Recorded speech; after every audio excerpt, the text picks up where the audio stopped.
famous rocker is part of an investigation by a task force that looks into internet crimes against children.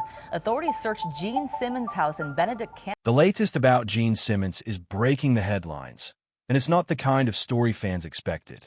For decades, he was the fire-breathing face of Kiss, a rock legend who turned shock into fame and fame into fortune.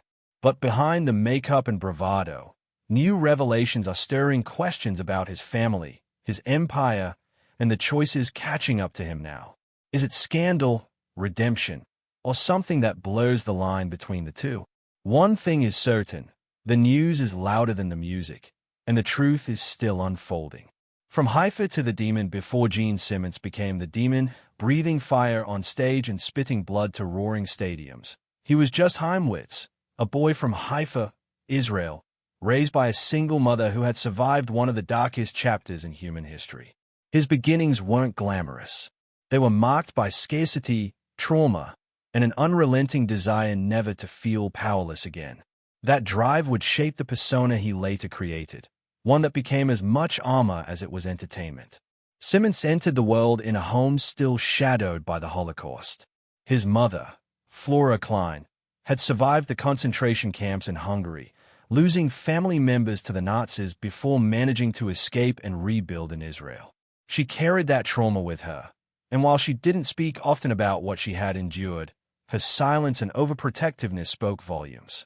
Haim grew up in an environment where survival was not an abstract concept but a daily lesson. By the mid-1950s, his parents had separated. His father stayed behind in Israel while Flora raised Haim alone, working long hours in factories. At times, their meals consisted only of bread and milk. The boy who would one day command arenas was, in those years, just another hungry child finding ways to get by.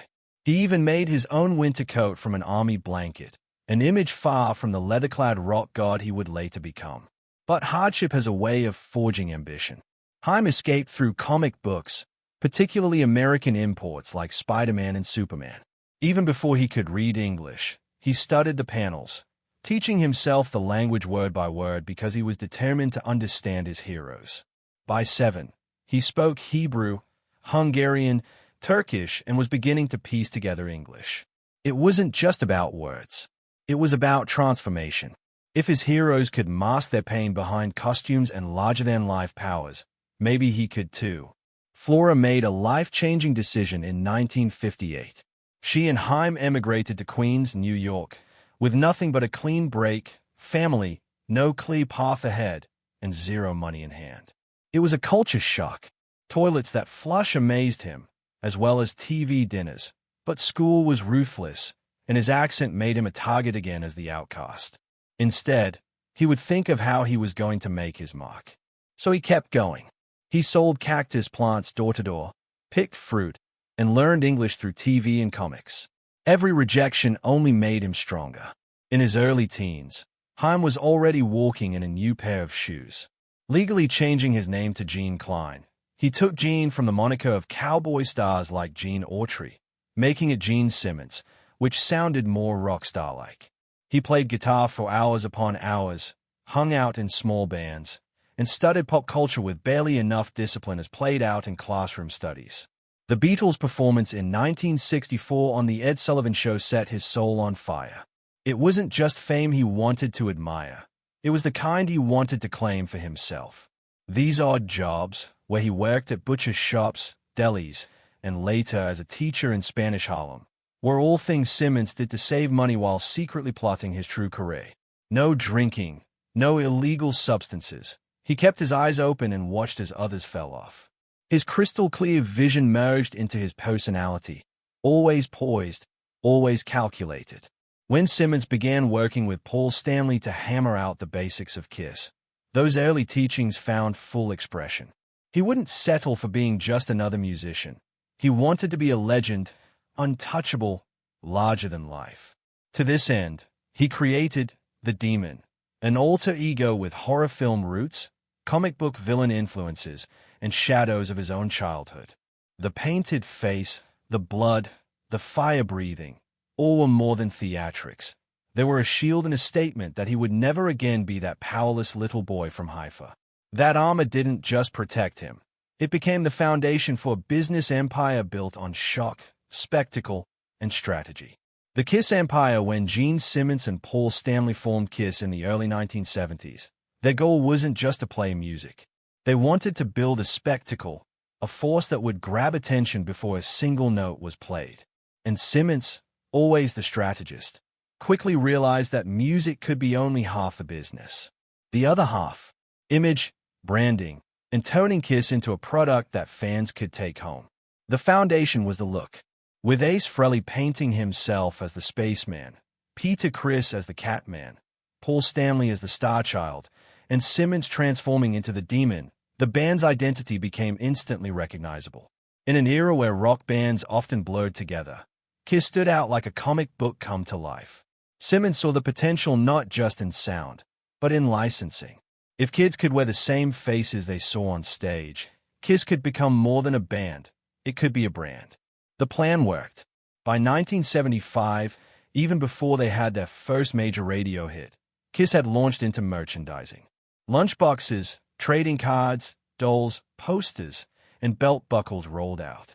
It was unlike anything the rock world had seen. Parents who hated the music found themselves buying toys with the Kiss logo because their kids demanded it. Within a few years, the band's merchandise was generating millions, sometimes even outpacing record sales. The tipping point came with the release of the live album Alive. In 1975, it captured the chaos and spectacle of their concerts and became their commercial breakthrough, selling millions of copies. Suddenly, Kiss wasn't just a cult act. They were headlining arenas, selling out shows, and fueling a fan base known as the Kiss Army. Simmons understood what this meant. Loyalty could be monetized, not just through ticket sales, but through everything surrounding the experience.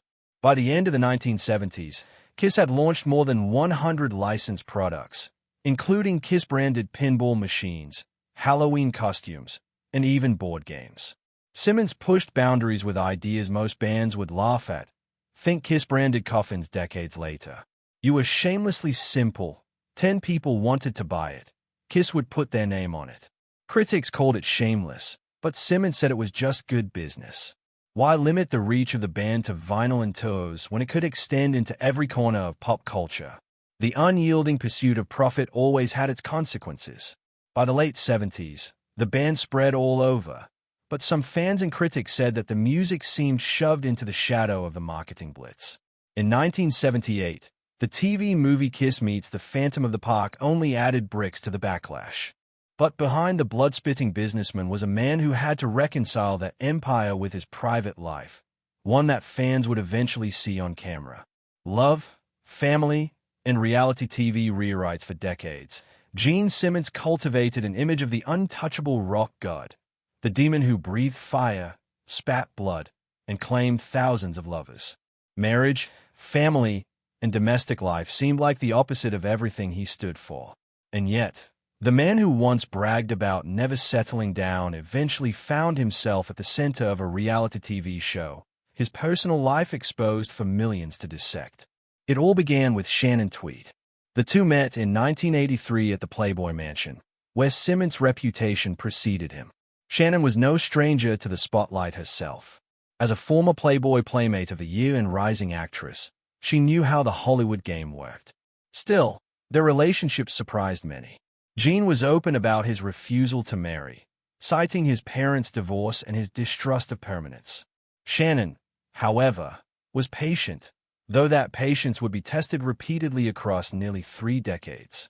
Through the late 1980s and 1990s, Shannon and Gene built a family together.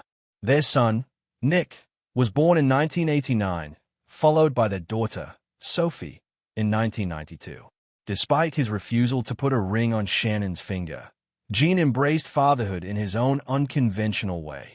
He remained proud of being sober, never touching illegal substances or alcohol, and pointed to that as a saving grace. For all his rockstar excesses with women, he claimed he wanted to be present for his children.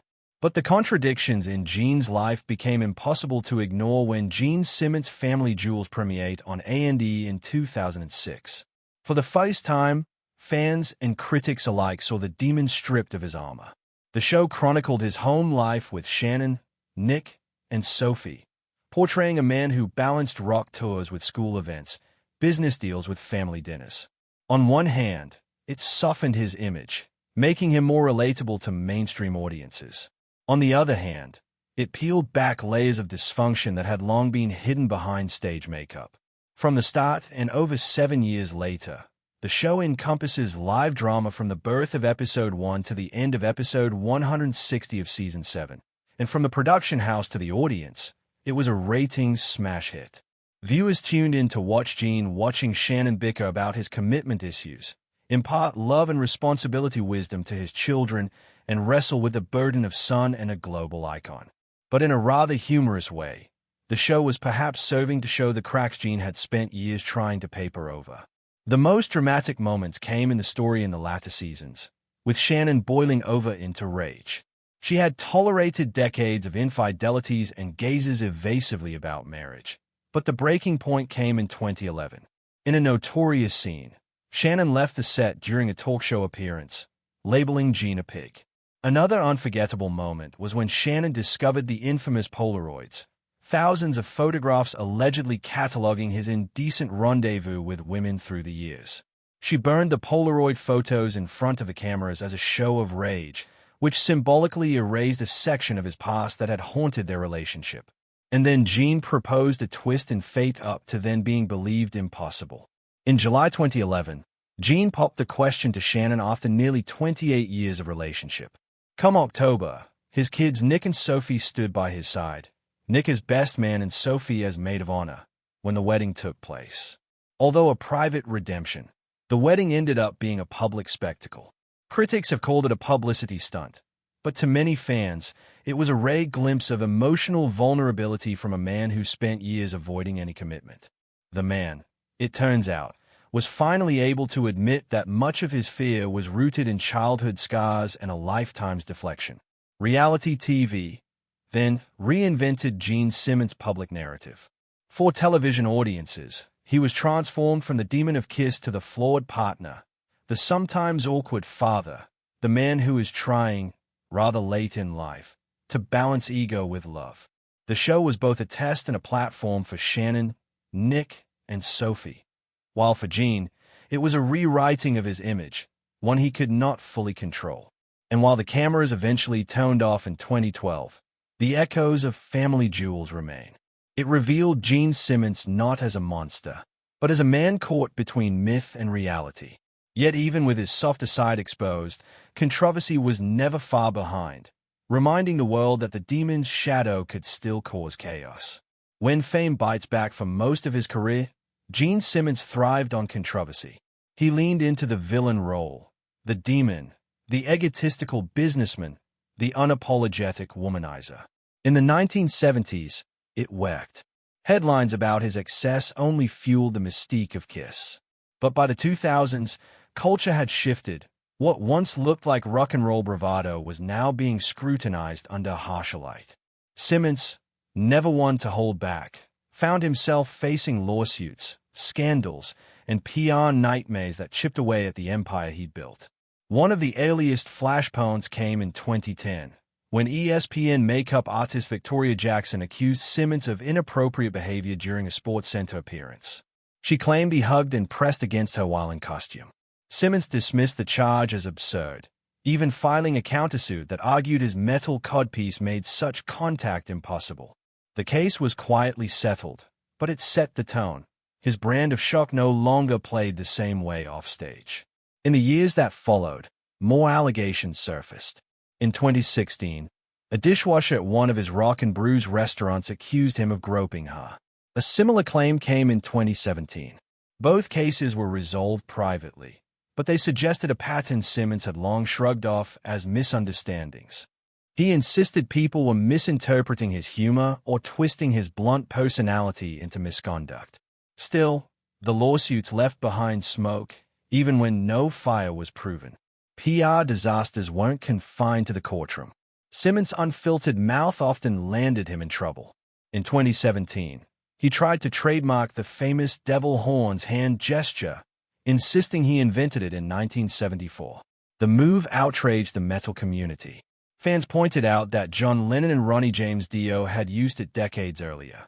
Simmons withdrew the filing within days, but the damage stuck. He looked greedy, tone-deaf, desperate to monetize even a cultural symbol.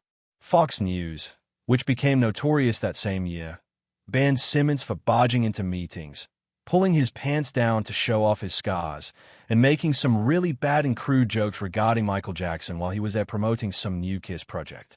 In just a couple of hours thereafter, Fox declared him lifetime banned. This time, antics overshadowed the empire once again.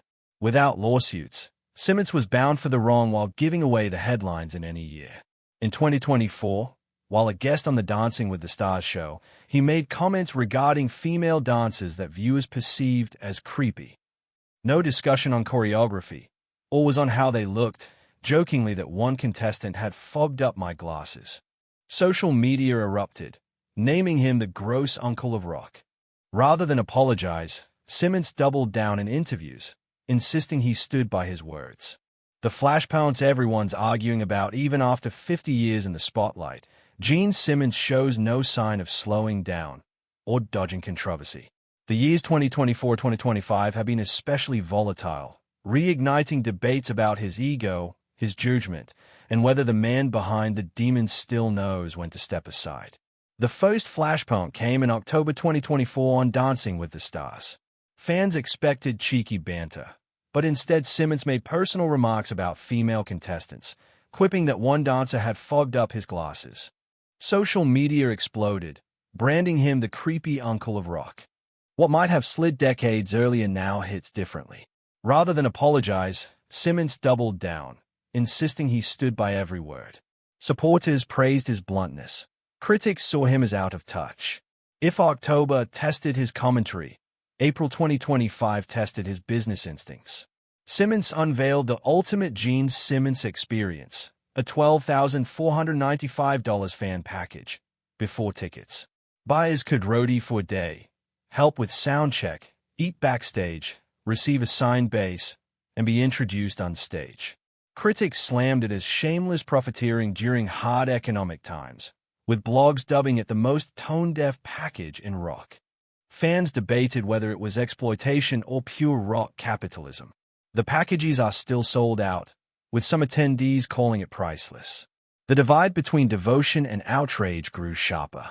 That title brought perhaps the most polarizing of all, Simmons and Kiss receiving Kennedy Center honors from President Donald Trump in August 2025. It blew fans away, particularly those who remembered Simmons' sharp comments after January 6th, when he compared Trump's rise to cockroaches crawling from walls. The award seemed hypocritical, taking it from Trump, and the social media was flooded by memes comparing past criticisms with that shining photo op. Simmons chose not to comment and let silence do the talking, but silence only served to fuel speculations that his business outweighed convictions. The year also peeled a few cracks in his solo career. Several shows were canceled in March 2025, owing to ticket sales coming in less than expected.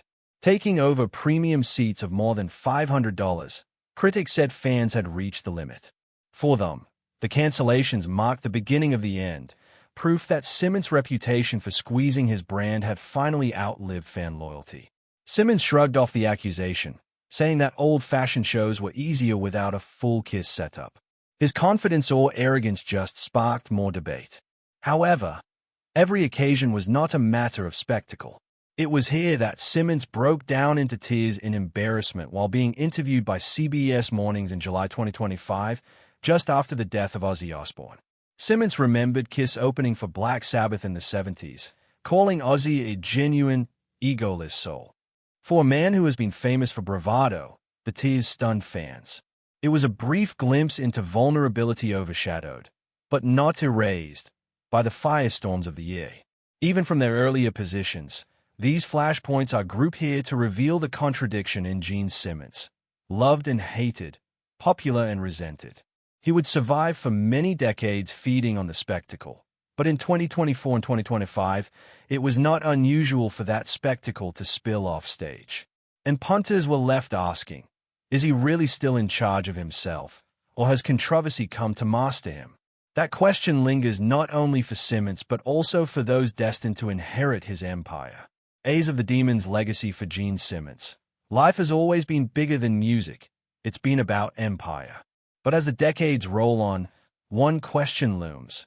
What happens when the demon finally takes off the boots for good? The story of his A's, his hits, and the shadow of the Kiss brand reveals a legacy equal parts triumph and burden. Gene's children, Nick and Sophie, grew up in the glare of fame but not always in the glow of approval. Nick, born in 1989, set out to carve his own path as a comic book creator. His 2010 release Incarnate was meant to launch a career, but plagiarism accusations linked its panels directly to the Japanese manga Bleach. The backlash was swift. The publisher pulled the book, and though Nick insisted it was an homage, the scandal stuck. Gene defended his son, but the episode proved the Simmons name carried both privilege and weight. Sophie, born in 1992, chose a different road. Rather than fight the family name, she leaned into it while shaping her own identity. She pursued singing and television, appearing on X Factor, before building a career in body positivity modeling and advocacy. Unlike her father, Sophie spoke openly about insecurities, using vulnerability as a counterpoint to Gene's bravado. In interviews, she often described herself as my father's daughter, but not his reflection, a reminder that living under the Kiss shadow meant navigating, not escaping it. Then there's Shannon Tweed, Gene's wife since 2011. Though not an heir in the traditional sense, she has long been the stabilizer behind the chaos. Her fiery presence on Gene Simmons' Family Jewels helped rebrand the rock star as a family man, even as old scandals surfaced. Fans credit her with humanizing him, giving the Simmons empire a personal foundation, not just a financial one. If Simmons has anybody to call his true heir, it is the brand itself. Kiss has, from the start, been much more than a band. It represents a business model, an imprint on the culture that defies definition from lunchboxes to coffins. Over 5,000 licensed products carry that logo, and the band has sold over 100 million albums worldwide. More than $1 billion in sales have been raked in on merchandise alone. Perhaps it is Simmons' proudest boast apart from all those platinum records, proof that ideas live longer than music. But that empire casts a great shadow. For Nick and Sophie, the challenge has not just been making careers for themselves. It has been to escape comparison to a father who built himself into one of the icons. The brand is, for Gene, both a blessing and a curse. He cannot escape the demon, even in his most vulnerable moments. Each tour, product launch, and business gimmick reinforces that same dichotomy. Gene Simmons, the man, versus Gene Simmons, the mask. The duality seems to be sharper in 2025 than it has ever been. His solo tours falter at the ticket stand, premium ticket packages causing heated debate, and his words set off fires. The logo of Kiss, however, remains evergreen, embedded on fans' skin, on T-shirts, and preserved in the pop lexicon. There have been final tours suggested before, yet the machine never really stops. The heir will inherit the wealth and fame, but they still inherit the expectations and mellow glances. To Simmons, this is all very real. It is not a question of what survives him. And so, the story circles back to the man himself. What remains when the fire fades and the mask finally comes off? What's left when the fireworks fade? For half a century, Gene Simmons built his life on spectacle, fire-breathing shows, blood-spitting theatrics, and a stage presence that promised to outlast time itself. But as the lights dim and the amps go quiet, the unavoidable question remains, what's left when the fireworks fade? Gene's story is full of contradictions. He cast himself as the businessman of rock, proudly sober while others burned out, determined to build an empire where others lost control. He turned shock into strategy and transformed a band into a billion-dollar brand. Yet for all his control, his life has been shaped by scandals, lawsuits, and wounds that no merchandise could hide. His success is undeniable. Few artists reinvented how music and commerce intertwined the way Simmons did. Kiss didn't just sell records, they sold an identity. Fans bought into a world, and Gene made sure that the world touched everything from comics to coffins. His legacy, in that sense, is cemented as the man who redefined what it meant to make it in rock and roll. But legacy cuts both ways. For every fan who sees Kiss as larger than life, critics point to Simmons as the embodiment of excess, more focused on money than music, more image than authenticity. The branding that made him legendary also made him a lightning rod. In today's culture, where every boast and misstep is preserved online, his claims of thousands of women, his lawsuits, and his reality TV stumbles raise questions. Will he be remembered as a visionary or cautionary tale?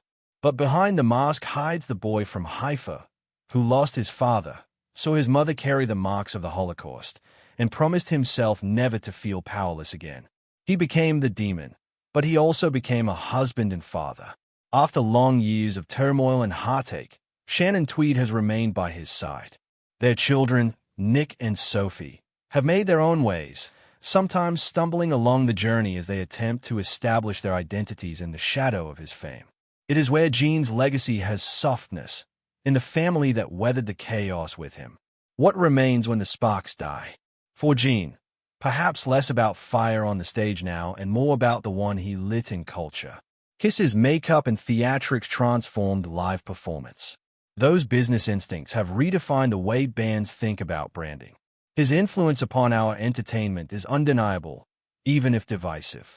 The true measure may not be in record sales or scandals, but in what outlives him. Will Kiss endure beyond its founders like Disney or Marvel or fade into nostalgia? Will Simmons be remembered as the man who conquered with fire and blood, or as someone who couldn't let go of the mask even when the world moved on? As of 2025, Simmons still tours and still courts headlines. The fireworks still spark, but most of them reflect rather than revolutionize.